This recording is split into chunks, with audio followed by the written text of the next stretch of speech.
The paper gets it. The Punta Gorda police chief Tom Lewis and Lee Coel and many others are incompetent and corrupt to the core. What's funny is our law of the land here. Charlotte County Sheriff Bill Prummell has the power to arrest and shut down this corruption. But he did nothing. Does that mean they are just as corrupt? I say yes it does, and they are even more corrupt. That's my view. Our view. More horrifying insights into PG shooting. Our position. Institutionalized incompetence. No checks. No double checks. No responsibility.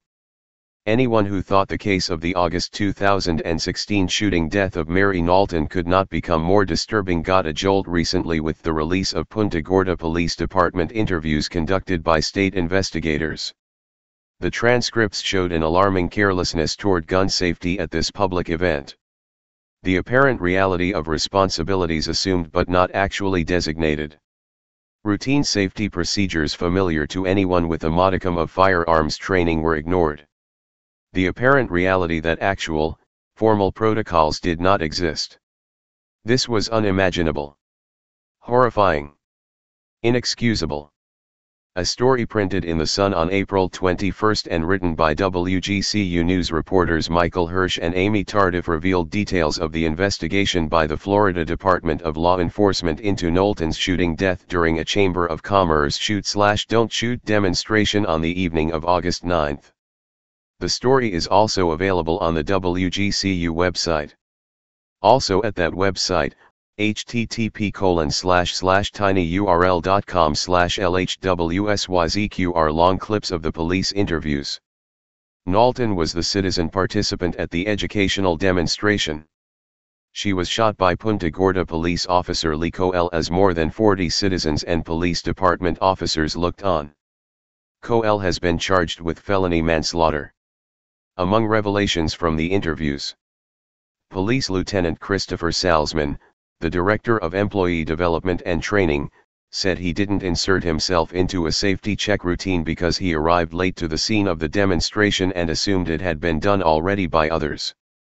FDLE investigator, did they check the gun beforehand? Salzman, I don't know which officer was checking the weapon with him when it was loaded.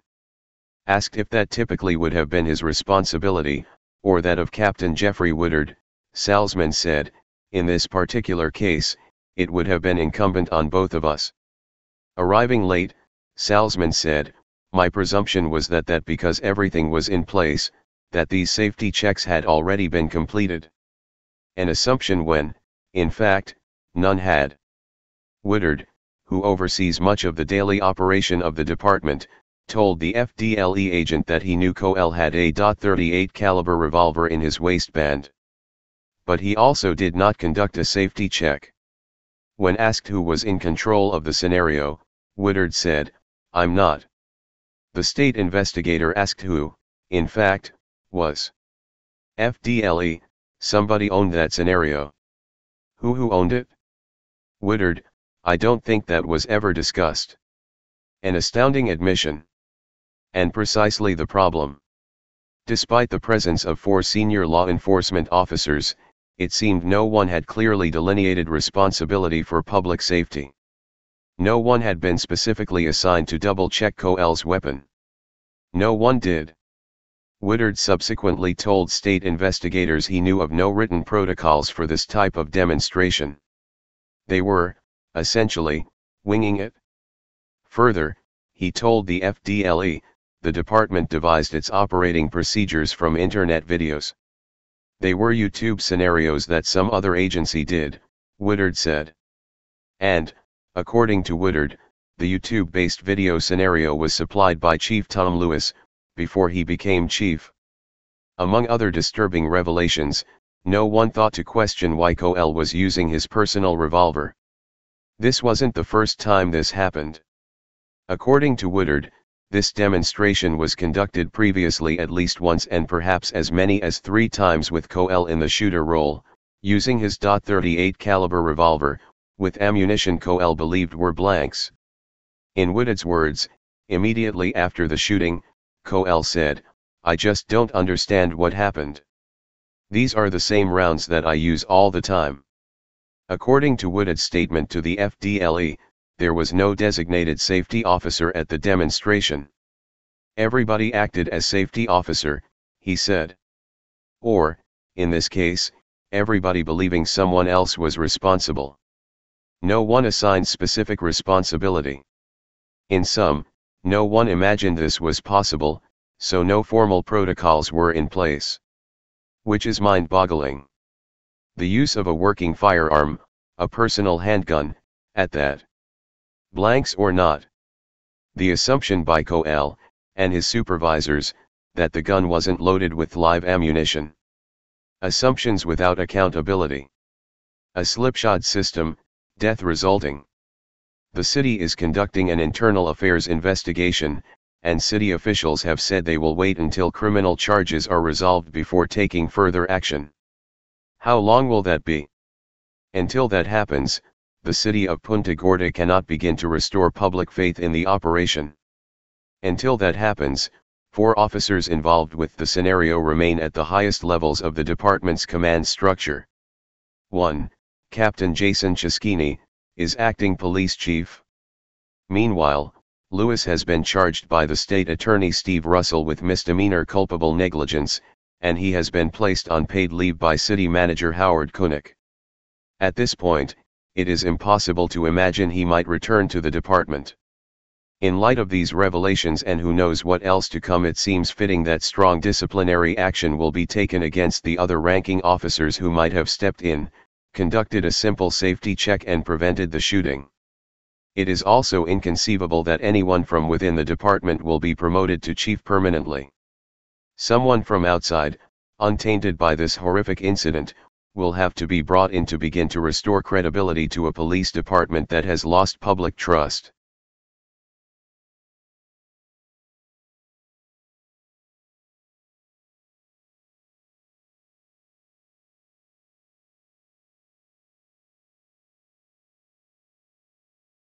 All new on Wink News at 6.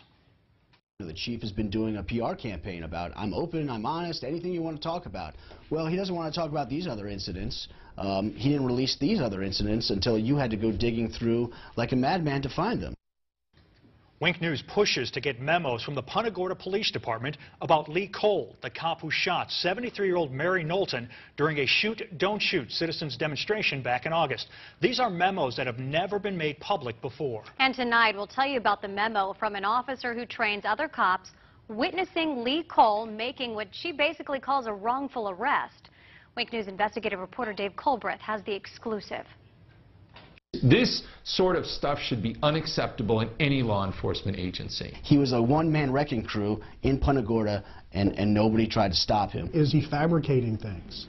Is he making things up just to make the arrest? 3 longtime Charlotte County attorneys, all who have also been prosecutors in their career, read this memo about an arrest made by Lee Coel, which the Punta Gorda police never released until Wink News spent a great deal of effort and hundreds of dollars. Just shows that the Punta Gorda Police Department was hiding this stuff.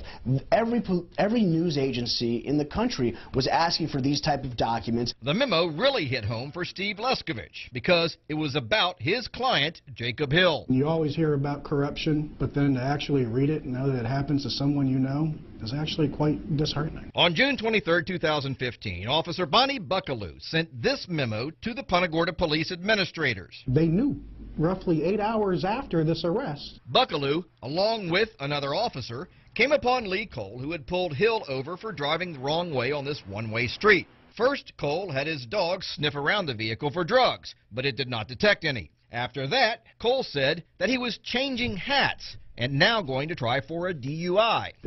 He's fishing for something. Buckaloo also wrote that Coel did not ask any of the related DUI questions and that she did not observe anything that would indicate an impaired driver. Falling over, stumbling, no odor of alcohol, no bloodshot, watery eyes. None of that information is written anywhere in any of the reports. Buckaloo summed it up by writing that Coel performed the requested sobriety exercises without any notable concerns, and that he probably should not have been placed under arrest. It's shocking to read an officer's report that says another officer was seeking or finding a reason to make an arrest. Why is he even arrested? Apparently, that's also what people in the state attorney's office wondered, because Wink News obtained these documents from them, where a prosecutor writes, "I do not see how there was enough for a DUI arrest, and if that's out, then there's no probable cause to search." I would bet $1,000 the state attorney had no idea that there was another officer on scene who believes that this was a false arrest. So, the state attorney's office started playing let's make a deal and said it would drop 5 of the 7 charges, including 2 felonies and the DUI. DUI getting dropped? Almost never. I mean, it is a very, very rare circumstance. I can count on one hand how many times a DUI has been dismissed prior to charges being filed. This is one of them. When the state attorney's office offered to drop most of the charges, Jacob Hill pled to minor possession of weed and got out of jail immediately. He pled to those because he was in jail for 35 days and he needed to get out. Who's not going to take that? Wink News talked to Jacob Hill, who lost his driver's license for a whole year, his apartment, and his job. And now when he's looking for employment, what shows up on his background? A DUI. Who the heck's going to hire somebody with that kind of record? So, what did the Punta Gorda police do about this memo? It said it was successfully prosecuted with the means of a plea. And I have to tell you this. Any department that defines this as a successful prosecution, they should all resign. Without asking, the Punta Gorda police also gave us emails saying things like, "Buckaloo seems to have an obvious dislike for Lee Cole," stating to other officers that she refuses to acknowledge him or back him up on traffic stops. She's one of their current own. She's part of the blue line. You don't cross it. She crossed it. Would he have taken that plea had you known about this email, this memo? Absolutely not. When I talked with Jacob Hill, he said he came down here because he's a roofer and needed to work year-round. Well, after all this, he said no one would hire him, so he had to go back to northern Minnesota, and he said, try making a living there doing roofing in the winter. When we asked the Punta Gorda police for an interview, we were told the chief will not be providing an interview on the memo you referenced, continuing the public discussion of Officer Cole's work product prior to the conclusion of both FDLE's investigation and our own internal investigation is unfair and possibly improper on our end. That memo, as well as last night's story regarding those other memos, are on our website at winknews.com. Dave Culbreth, Wink News Now.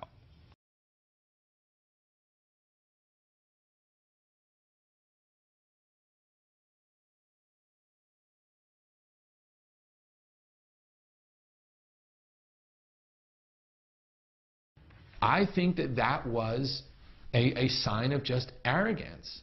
I mean, you don't need to double and triple check yourself. You don't need to have other people double and triple check you. You don't have to have a procedure in place. You don't have to make sure. Like, all of those things just make me sick to my stomach. On August 9th, 36 people watched as a Punta Gorda police officer shot and killed a woman during a Citizens Academy demonstration. Officer Lee Cole's still on paid administrative leave after the death of 73-year-old Mary Knowlton. But could it have been prevented? Tonight, only Wink News has memos that were not in Cole's personnel file.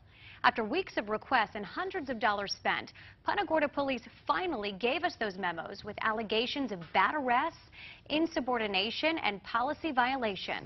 Wink News investigative reporter Dave Culbreth has the details.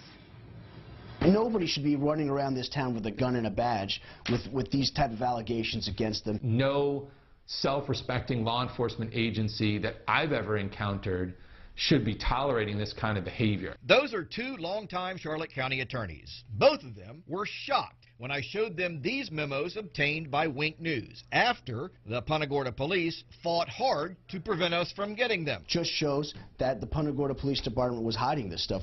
Every news agency in the country was asking for these type of documents. These new memos show Lee Cole's problems with the Punta Gorda police. But Cole's problems started in his rookie year with the Miramar police, where he was involved in 2 internal affairs investigations. This one, where he yanked a man out of the back of his cruiser. After just 1 year, Cole was forced to resign. He then applied for jobs at over 24 police agencies near Miami. Wink News obtained Cole's application files from most of them, who turned him down. So he then redirected his efforts to Southwest Florida, where the only agency interested in him was Punta Gorda. It was a year after he left Miramar when Coel was hired by Punta Gorda. Miramar got it right. The other 25 police departments that refused to hire him got it right.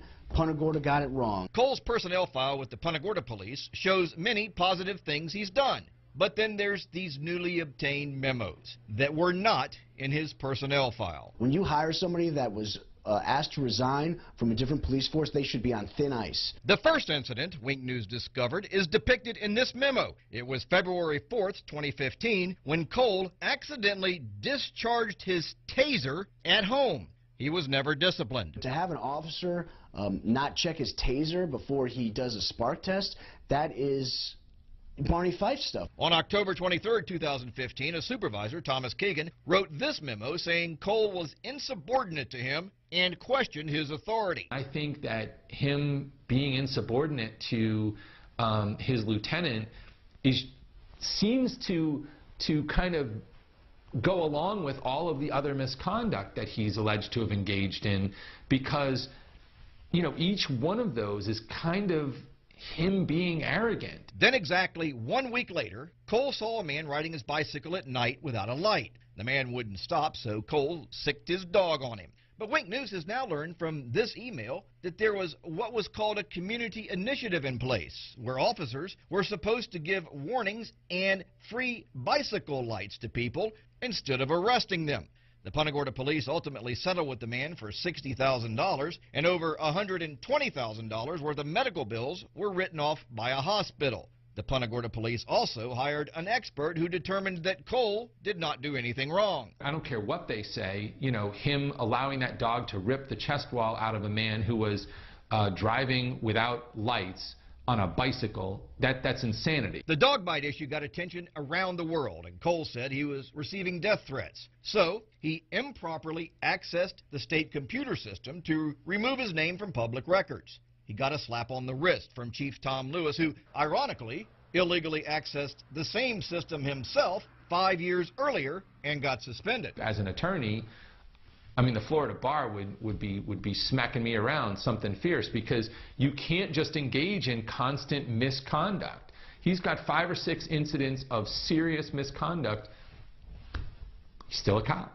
We asked Punta Gorda police officials for an interview about this story, and we were told, quote, "The chief will not be providing an interview on the memos you referenced. Continuing the public discussion of Officer Coel's work product prior to the conclusion of both FDLE's investigation and our own internal investigation is unfair and possibly improper on our end." Now, after all of that, that's not the most egregious things these attorneys say Lee Coel has done. That involved a wrongful arrest. We'll have that tomorrow night in part 2 of this story. Dave Culbreth, Wink News Now.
these drugs and stuff like the German jails.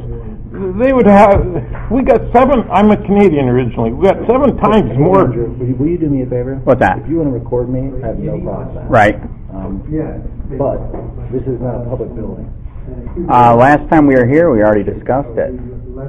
They said we could. But there are other people here that may not know that you're recording them. Okay. Last time I was here, I asked if I could record. They said yes. I have no problem with it. Right. I believe the facility is probably in the same mindset as they were last time. But just out of common courtesy, let people know they're being recorded, please. You're being recorded. Well, wait. Everybody's here. You have to let them know too. Are you running? He doesn't answer questions. I'm sorry. Answer questions? No. You just did. You did. If you have any questions for me, you can talk to my attorney, Kevin Shirley. I gotta meet Kevin, man. He's popular, man.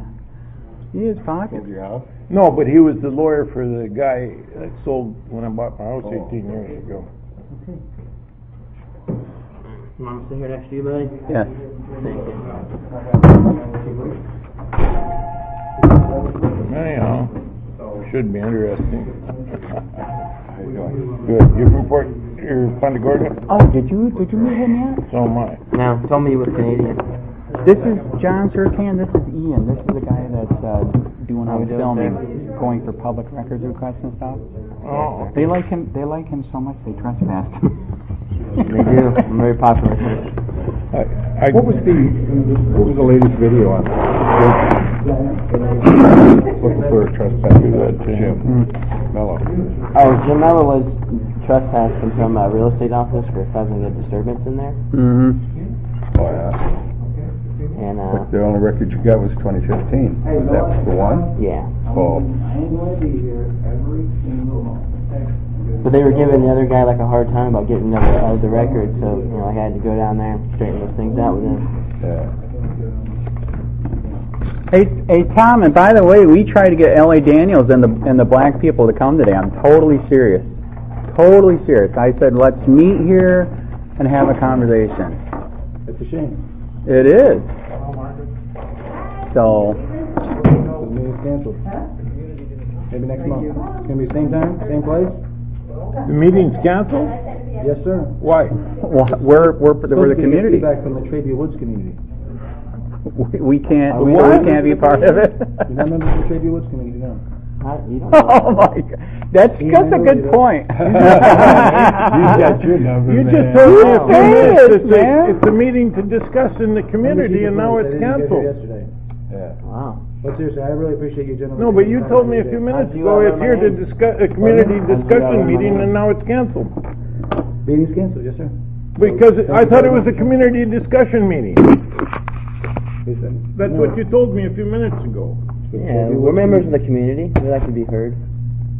I appreciate it. Thank you guys for coming. When will Cole face justice? Will Officer Cole ever face justice, Mr. Lewis? That's a great point. Ask again. Will Officer Cole ever face justice, Chief Lewis? What about Officer? What about Tom Lewis?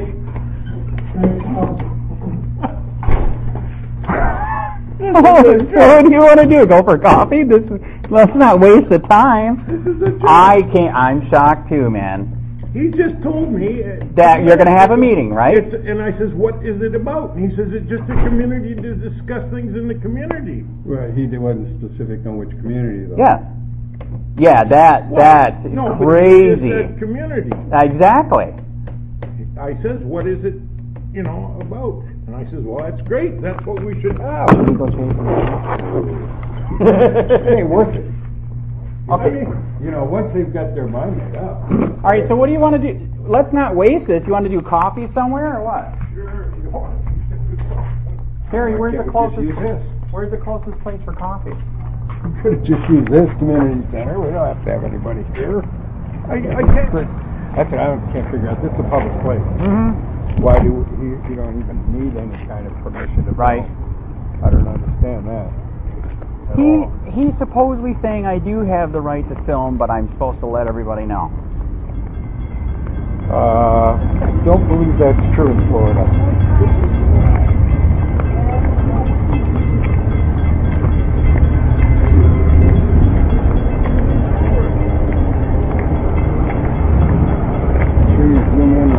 God we trust part. I'd like to find out what God they're talking about. That is true. What kind of trust is that? So Ian, let's not waste it. Let's do coffee somewhere. Wait. All right, let's. So John, you want to do coffee somewhere then? Where's the closest? Hey, I'm shocked too. Totally shocked. I'm totally shocked, man. So what do you want to follow us or? Yeah, I'll follow you. All right, we're down here. I'm in the white convertible. Okay, I'll follow you.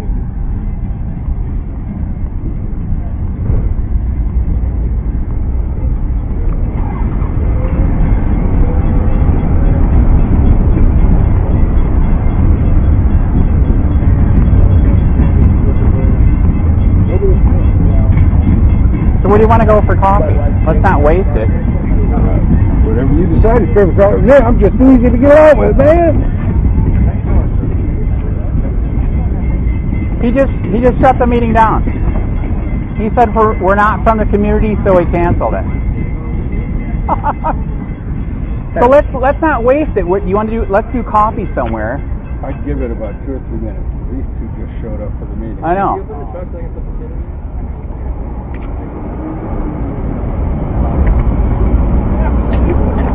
Well, now 2 black people just showed up from the community, so are they going to have a meeting? I know.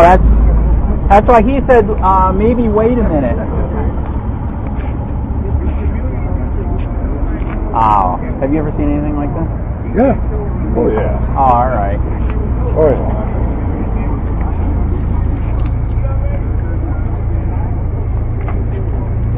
Are you here for the meeting? Are you here for the meeting? I think we got a meeting, man. We got another one. Yep. Your door.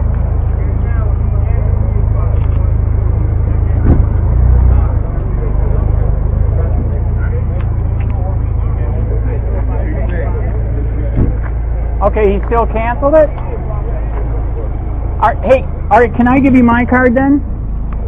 Hey, the reason why I showed up and the reason why he's freaking out, I unfortunately experienced the corruption here myself. So 3 years ago, I started Charlotte County COPWATCH. I was the guy that was in the newspaper and all 3 channels where they illegally looked me up on the David system. Not to bring me followers, but to do bad things because I'm exposing the corruption here. So that's why I think I'm shocked. He shut it down. So we need cops. You know we need cops. I know we need cops. We're trying to show people that we're here. You can hold them accountable. You can do different things. You know what I mean? Is it all right if I give you my business card? All right. So in 3 years, by the grace of God, I'm a Christian. The YouTube channel went nuts. 40 million views. 38,000 subscribers. In fact, I'll even give you my regular card. So I'm sorry that he did this. We seriously are here. We need police, but we were just here to let you guys know that we're here. If you ever have, if you ever need any help, investigating anything, or if you need a story put out, because internal investigations won't do anything. We were the ones that helped break the dog mall story. We're also the ones that did in Collier County, 7 sheriffs beat the crap out of a white guy. He was in the hospital for 3 days. We broke that story. So we really are trying. Okay. We're trying to help. And sorry that it shut. We are shocked that he just killed it like this. Okay. So what was your name? Reverend Brown. Reverend Howard. Please get a hold of me, man. Do you guys got a card? I'm shocked. I really, really am. This guy right here, John Surcan, he helps the homeless over in Charlotte County. So he's going to let you guys know that he's here too. So he helps people there. In fact, you know what's crazy? He's the one that the guy that supposedly got away from the sheriff at the water and hung himself. That's his landlord. He knows the guy. This wouldn't have happened. Like the guy said, he knew the guy. He didn't hang himself. You know what I mean? 65. So, anyways, I'm sorry that it bombed out. All right.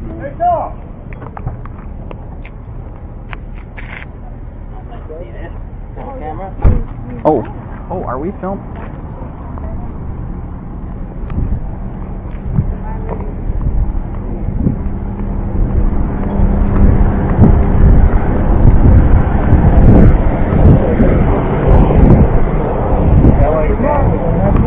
Yes, he was supposed to be. That's what I told him. So why don't you want to leave it up? L.A. Daniels. Do you not value our opinion? All right. Is Officer Coel ever going to face justice, Mr. Lewis? Why, who are you with? Just a regular person? That's fine. I don't answer questions. I'm a regular person. Hey, Andrew, I wanted you to meet David. This is Vicky's friend. Okay. Andrew. Who are you, a regular Andy. person? COPWATCH? No, I actually am. You're not a regular person? Careful. Careful. Hey, let's not waste this. Let's do coffee. What's the closest thing to here for coffee? Here's my card. Because Sirkan's here and everything. You didn't even get to meet him. He helps the homeless in Fort Charlotte. Oh, okay. How you doing? Hi. How you doing? Yeah. Okay, where's the closest place for coffee? See you later, man. It was a short meeting. Sorry, I didn't get more time. I'm not sure. Let's go over here and we'll all talk. All right, John, we're gonna discuss over here what we're gonna do. But be careful for those bike racks. You almost got it.